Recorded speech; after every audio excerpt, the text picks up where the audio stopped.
Gervonta Davis has a new challenger, or soon to be new challenger, in the 135-pound division, who states that he will be moving up very soon in a fight that could be one of the best and most underrated fights in boxing, and that is with WBC super featherweight champion, fighting out of Houston, Texas, Oshaquie Foster. If for some reason you've not heard of him, you should. Let's talk about that in this video.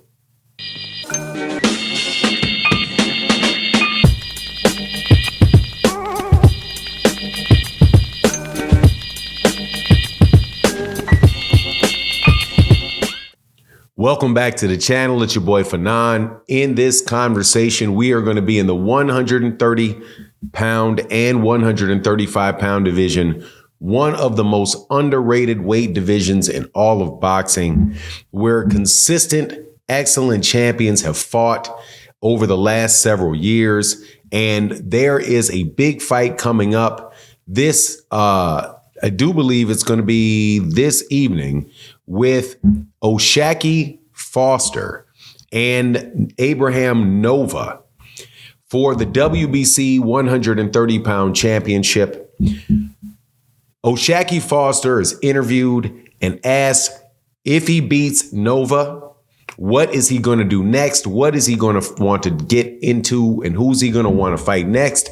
And the name Gervonta Tank Davis comes up.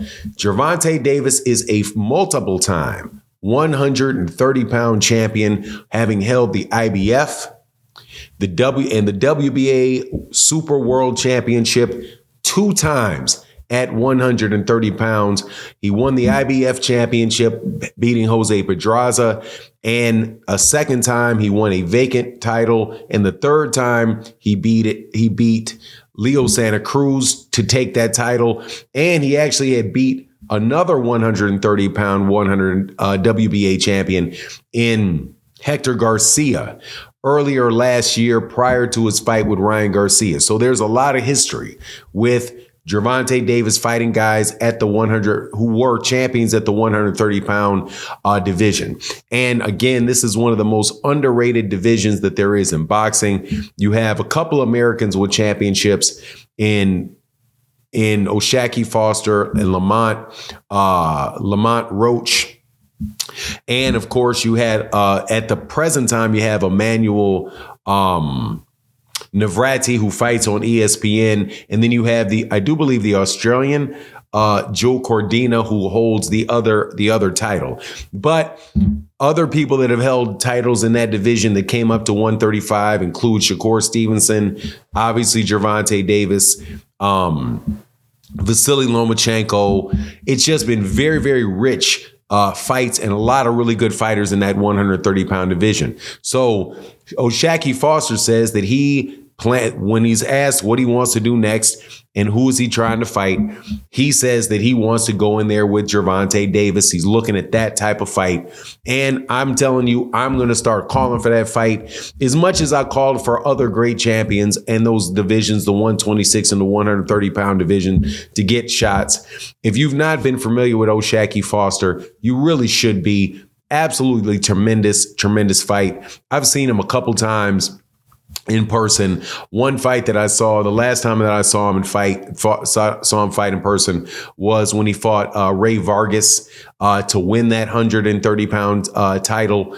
Absolutely spectacular fighter, man. Well, really good to be ringside and watch him. Sneaky power. Very athletic, great, very great, great footwork, very solid jab, great counterpuncher, keeps his space very well, just all around very, very intelligent guy. And I think a fight with him with Gervonta Davis would be a great fight at 135 pounds. He's going to be fighting Abraham Nova this weekend. So obviously, he needs to get past that fight.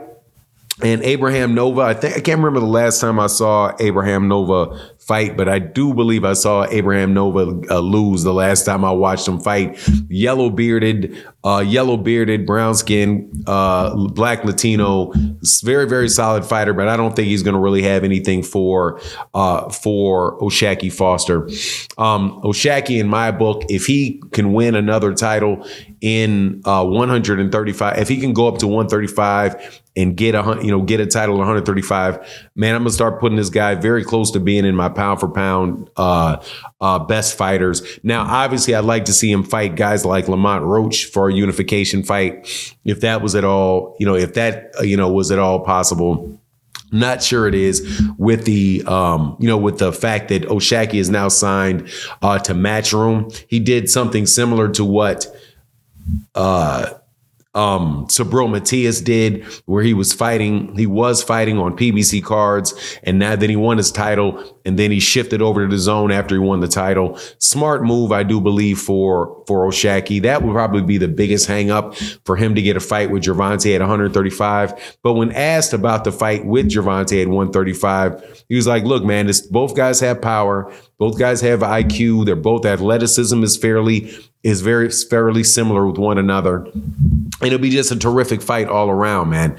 I think it's as good a fight as fights with maybe not quite on the level of a Shakur Stevenson versus Gervonta Davis fight, but I do think that it would be a more engaging fight than Gervonta and Shakur, if you judge off what took place with Shakur against Edwin De Los Santos and the bit of a stinker that he put on in that fight. Now, don't get me wrong. I'm not somebody that is going to write off Shakur Stevenson and say that I don't want to see Shakur Stevenson fight Gervonta. I do. And I do think that is one of the, that Gervonta Davis should fight the other champions in that division and try to unify titles, regardless of what his economic status is, or what his status is as being the face of boxing or one of the faces of boxing. When you're in the same weight class as somebody and you're a champion in that weight division, specifically the major champion for that sanctioning body, I want to see you fight the other champions. And as of right now, Shakur Stevenson is the other champion in that division. The other two belts are vacant. One of them more than likely is going to be filled by Emmanuel Navarrete when he moves up and fights whoever that is. I can't remember who he's going to fight, but he's fighting somebody for a vacant title for the WBO vacant 130-pound title. And then the vacant IBF title is obviously going to be Vasily Lomachenko versus George Kambosos, which is a fight that I'll be happy to see. I don't know, though, again, if Gervonta is going to be able to unify, because you have the WBA, but then all three of those belts, the other belts, are once again going to be back in the hands of Top Rank. And we will see how that plays out as to whether or not those guys are actually going to be able to fight Gervonta.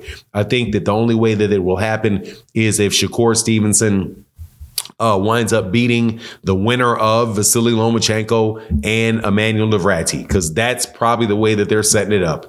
Navarrete's probably going to win that fight. Lomachenko is probably going to win his fight. Lomachenko, once those two guys fight, Navarrete and Lomachenko will fight. I don't know who's going to win that fight, because by that time, Lomachenko will be even more advanced in age. And then maybe Shakur can get the winner of that. And then after that, something can go on with Gervonta. In the meantime, though, definitely give me Oshaquie Foster if he decides to move up to 135 versus Gervonta. I think that's probably a fight that could get made, because, and I don't know how many fights Oshaquie has with Matchroom, but if Gervonta wanted it, it could probably get done over there on Amazon Prime. Anyway, that's my take on the matter. Please let me know what you think in the comment section. And with that, I'm out. Deuces.